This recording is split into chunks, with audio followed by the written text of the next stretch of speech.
bottle of it unless you knew somebody. And fortunately, I knew the owner because, I know everybody. And so I would call him up and go, is it in the bottle yet? Is it in the bottle yet? Is it in the bottle yet? And then he'd go, yeah, okay, great. Could you put one aside for me? I'll be up next weekend. It's like a 5-hour drive for me, but I would drive 5 hours to get 2 bottles of his because he also did a honeysuckle flower mead that was to die for, and I've never seen it. I don't think you could do it commercial. I mean, he did all these great meads. None of them were really viable on a large commercial level because they were really funky and cool, but getting the supplies for them would have been like pulling teeth, Yeah, unfortunately, it's like that sometimes. Yeah, so it would be definitely a short run kind of thing, but yeah, the honeysuckle one was, oh my God. Well, with the juniper, I'm actually kind of going for, it's basically... I'm going to see how it is on its own. All I added was the juniper berries, but there's a cocktail called the Bee's Knees, which is gin, honey syrup, and what was it? And lemon juice. So yeah, I'm going to split it off and try to see adding some lemon zest or actual lemon juice to it, see exactly what I get out of it. But yeah, maybe making like just a straight juniper berry session mead, or even kind of like, something, a little homage to the Bee's Knees cocktail kind of a thing. Okay. Yeah. Nice. That would be a lot of fun. I noticed a lot of hibiscus there. Have you worked with that before, Sergio? Never. So I'm assuming this is your friend that you saw. They had something that had hibiscus, and it kind of drew your attention? No, he was walking through Whole Foods, and it was there. No, she actually did use hibiscus in one of the meads that I tasted of hers, and it was... I've tasted other meads and other types of beverages with hibiscus, and I've never been a huge fan, but the way she used it in this, if the hibiscus wasn't there, it would not have been an interesting mead. It really just, it made the whole beverage, and it was truly amazing. Like I said, it really, really just like sparked a huge fire in me and motivation to kind of like, you know what, all these like sesame recipes that I've had in my head that I want to start doing, I just want to start from scratch, and let's just completely clean the slate and just start with fresh new ideas. And let's see what happens. Doing stuff that I haven't used before and just experimenting with them. Yeah, hibiscus is killer. I've used it a couple times. I've got a fresh batch of hibiscus and hop mead going right now. The tannins in the hibiscus, it adds texture that if you've never tried it before, as soon as you steep some hibiscus leaves and taste it, you're like, oh my God, this has got so much flavor and so much texture to it. It's an ingredient you can add in a nice dose with some other things, and it brings a lot to the party. So I look forward to seeing what you do with it, because I mean I know we're going to use it too, just because it's been something that we've had success with a couple of times, and it's unique. It's not like a lot of other plants that you can leaves that you can steep. It just is different. Well, hibiscus tea is very popular with the herbal tea set. And I drink it regularly. Yeah, iced hibiscus tea is awesome. Funny thing is, Jason, that you're doing a hibiscus and hop mead. You do know that's like 2 of the 3 biggest ingredients in a tea that puts you to sleep, right? You just add some. If you can figure out a way to get valerian in there and not make it taste like garbage, you'll have a mead that is like you'll be able to replace Tylenol nighttime.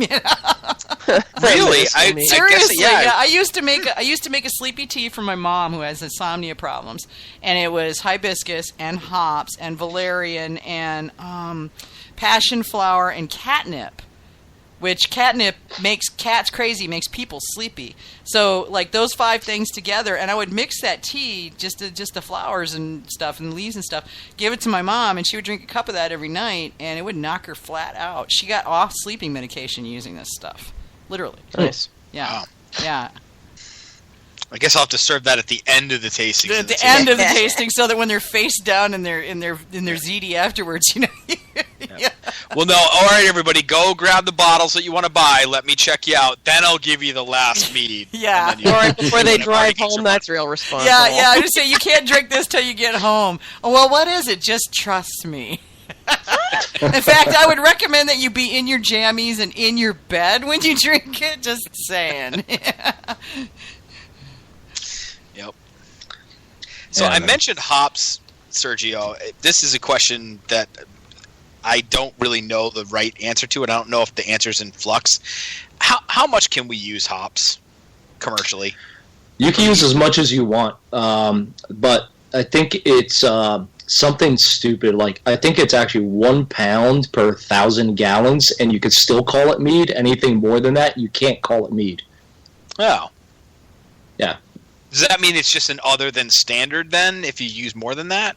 Yeah, you can still make. Right. Yeah, you can still make it. You just can't call it mead. Yeah, which is fine. I don't really. I don't really care so much about that. I'm more interested in being able to use it to enhance the outcome, like I would use other spices. So, Are you talking about using it in secondary or through fermentation? A little bit of both. I mean, I think some, a hop tea where you've boiled it for 20 to 30 minutes to do some, bitterness extraction can have a place in it, but also in secondary just to give those aromatics to something else. Like I like apples and hops together, so a hopped sizer session mead. It's fruity, but it's also got a little, dankness from the hops, and it ends up being a nice combination. So I just know there's competing ideas on the way that works, and I figured I'd ask since I know you would know.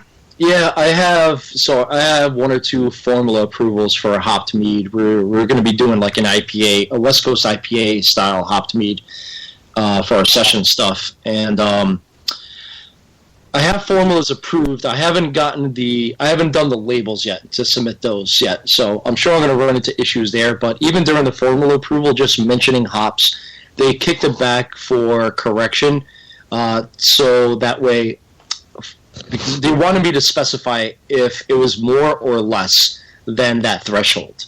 Right. So, but I don't know. On the label side, I still kind of don't know, because if you kind of think about it, 1.5 years, 2 years ago, we weren't able to call a raspberry melomel a raspberry mead, because according to TTB, that's not a mead. It's you're fermenting fruit with it as well. It's no longer just a mead. So I don't think that hops would fall into that same logic where that you would be able to call it a hopped mead. Now, if it's a session mead, to be honest, as long as it's under 7%, you call it whatever the hell you want, because you don't need a label approval. Right. So if it's 7 or over, though, you're going to have some issues with. With that said, I don't need a label approval, so mine's going to be called hopped mead. Right. Yeah, I mean, and that's ultimately what we're looking to do. I mean, we were aware of that threshold with the label approval, and figured that, again, those are great opportunities to play around with things like hops, because then you don't really run into too much trouble in being able to get that approved. I'd like it, obviously, like it would be easier elsewhere, but I also haven't found that I liked the stronger meads with hops in them. It seems to me I like them on the lighter end. Yeah. So maybe I'll be fine. Who knows? Depends on what my customers like. Maybe they won't like the light ones, and and if other folks are doing stronger meads that ultimately have a hop character to them, maybe that ends up being a next trend that we all end up experiencing. Yeah. Yeah, they're really interesting. I like hops with mead, as long as you're using the right hops to go with the honey and all that. It's I love it, actually. Especially, I actually never had a standard strength hopped mead. Now that I think of it, but all the session hopped meads that I've had, I love them. Have you got a favorite hops? What's that? Have you got a favorite hop? For me, I love Cascade. I love Citra. They're just. So the hopped mead that I'm doing is we're using some Centennial hops, and then mostly all Cascade with like a little hint of Citra hops, and it's just the aromas that you get, man. That's another pleasure I get. Comparing it to like watching fermentation, active fermentation, I love just smelling hops all day. If I could shove them up my nose. I fell in love with Fuggles when I was experimenting with beers. Oh yeah, Fuggles are great hop too. Cascade, I think Cascade is one of my favorite hops. I am going to start playing around with like a more like trendier hop that just came out a few years ago called German something Mandarina. Do you know what I'm talking about, Jason? Oh yeah, Ted from Hop Heaven tasted us on that at NHC a couple years back, and it is really interesting. Yeah, Mandarina hops. There's something else to the name. I could probably look it up real quick, but that has. I mean, it's just with the way it sounds. It has some awesome like Mandarin. Oh, here we go. German Mandarina Bavaria hops. Yep. Right. Let's see the description that they have for it here, but let's see. Released in 2012, this is one of the new brand new hops from Germany that is making craft brewers around the globe take notice. Let's see, blah, blah, blah, blah, blah. Yeah, it has fruity, citrusy, mandarin orange flavor, basically. So definitely, I could kind of see that working really well with just a straight up session, orange blossom honey mead with this type of hop. I'd be tempted to throw a little bit of cardamom in. Yeah, I don't see why not. Yeah. Could also throw some Sauvignon Blanc grapes in there too. Yeah. Yeah. And some orange blossom honey. Hop Pyment. There we go. Right. Hop Yeah. Somebody's heading right to get their equipment right now. They got all that in the house. They're gonna go whip it up. Sounds like a great idea. I know, right? I could see a hop Pyment, especially a white grape Pyment. Yeah, I could see that working really well. It would be like a Chardonnay killer. Oh man. It's the next white Zinfandel. Yeah, this is not your mother's white wine. We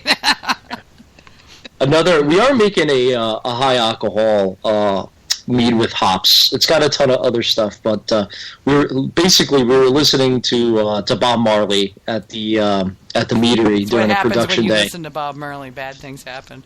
Yeah. No, this will be pretty damn good, I think.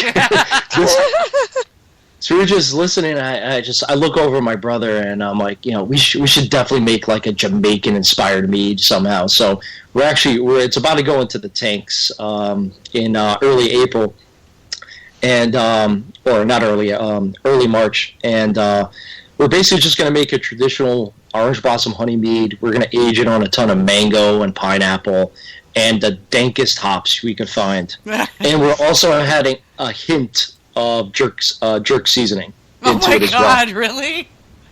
Yeah, we're calling it King of Kingston, basically. Oh, fun. So. Yeah, that ends up being a lot of time and allspice in the jerk. That's going to be awesome. That's going to be so good, especially with the mango and the pineapple. Yeah. I'm going to get my dreadlock hat out when I have a glass of it, sit there and hang out in the sun. Yeah, we're going to use some like Columbus hops in there, which could get pretty dank as well. So we just kind of give a little waft of a little Jamaican coffee shop. When you need to go talk to your street pharmacist. Yeah. Oh dear. Yeah, that could be dank flavored too. Yeah. Did anybody mention we were going to Colorado next week? That's right, we're going to Colorado, man. It's we won't even say it. Last year, every time I got off the elevator on different floors, I would just post up on Facebook. I smell the dankness, 5th floor. I know, right? I was not prepared for it. I hadn't been to Colorado since it had been legalized, so I didn't really know what to expect. But Sergio is 100% right. I walked out of that elevator, turned the corner, and it was like somebody had come and stuffed 2 huge pieces of weed up my nose. I couldn't even believe it. Like, wow, this is so brazen. Like, I just... Margot's like, but it's legal. I'm like, yeah, but this is a hotel. It's technically not legal for us just to stand around wherever we want. Like, you still have to be somewhat careful. It actually is technically okay for you to stand around wherever you want. When we were at the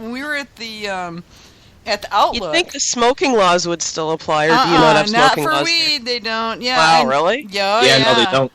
They don't. And when we were at the Outlook, I mean, they had a bar there. Well, it was a pub basically, so they served food and stuff. But they would have bands in on Thursday, Friday, and Saturday nights. And you go outside, and it would be like, oh my God, is there a parking lot out here somewhere? Oh wow, I feel really good. You'd forget you were looking for your car before you got across the parking lot. Oh dear. Yeah, it was crazy. And I was like, I walked outside. I mean, okay, I grew up with the whole, if you were going to smoke weed, you had to hide. And take elaborate precautions like towels at the bottom of the doors, because if somebody smelt it, they could narc on you and you go to jail.